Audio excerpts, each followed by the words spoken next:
1000 രൂപയുടെ 18 മാസ തവണകളും സ്കീം 2-ൽ 2000 രൂപയുടെ 15 മാസ തവണകളുമാണുള്ളത്. ഓരോ മാസവും നറുക്കെടുപ്പ്. വിജയികൾ തുടർന്ന് പണമടയ്ക്കേണ്ടതില്ല. Anupama gold gallery, golden diamond, Edavanna, Thiruvali, Othayi.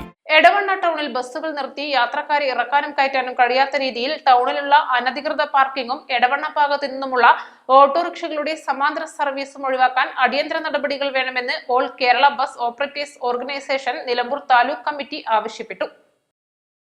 യാതൊരു നിയന്ത്രണവുമില്ലാതെ സ്വകാര്യ വാഹനങ്ങളും ഓട്ടോറിക്ഷകളും അനധികൃതമായി പാർക്ക് ചെയ്യുന്നതിനാൽ ടൗണിലൂടെ ബസ്സുകൾക്കും മറ്റു അത്യാവശ്യ വാഹനങ്ങൾക്കും സുഗമമായി കടന്നു പോകാൻ കഴിയാത്ത തിരക്കാണ് ടൗണിലുള്ളത്. എടവണ്ണ മേലെ ടൗൺ സ്റ്റോപ്പിൽ ബസ്സുകൾ വന്ന് നിർത്തുമ്പോൾ ഓട്ടോറിക്ഷകൾ വന്ന് തലങ്ങും വിലങ്ങും നിർത്തുന്നതിനാൽ യാത്രക്കാർക്ക് ബസ്സുകളിൽ നിന്ന് ഇറങ്ങാനും കയറാനും കഴിയാത്ത അവസ്ഥയാണ്. എടവണ്ണ ഭാഗത്തു നിന്നും കുണ്ടുതോട്, ഒതായി, തിരുവാലി ഭാഗങ്ങളിലേക്ക് സ്ഥിരമായി ബസ്സുകളുടെ മുന്നിലായി ഓട്ടോറിക്ഷകൾ സമാന്തര സർവീസ് നടത്തുന്നുണ്ട്.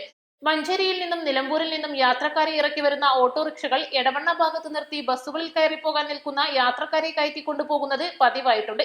സമാന്തര സർവീസ് കാരണം ഈ റൂട്ടുകളിൽ സർവീസ് നഷ്ടം അനുഭവിക്കുകയാണ്. ബസ്സുകളിലെ ജീവനക്കാരും പാരലൽ സർവീസ് നടത്തുന്ന ഓട്ടോറിക്ഷകളിലെ ജീവനക്കാരും തമ്മിൽ വാക്കേറ്റവും കയ്യാങ്കളിയും ഉണ്ടാവുന്ന സ്ഥിതിയാണെന്നും ബസ് ഓപ്പറേറ്റേഴ്സ് ഓർഗനൈസേഷൻ ഭാരവാഹികൾ പറഞ്ഞു. ഇത് സംബന്ധിച്ച് എടവണ്ണ പോലീസിനും മോട്ടോർ വാഹന വകുപ്പിനും പരാതി നൽകിയിട്ടുണ്ട്.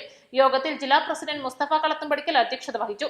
Nilambur taluk committee vice president Niyas Chaliyar, treasurer KT. Mehaboob, Shoukath Ali Ullattuparamban, Babu Mampad, Shameer Arakkal, Jaleesh, Nitheesh എന്നിവർ സംബന്ധിച്ചു. East live, Edavanna.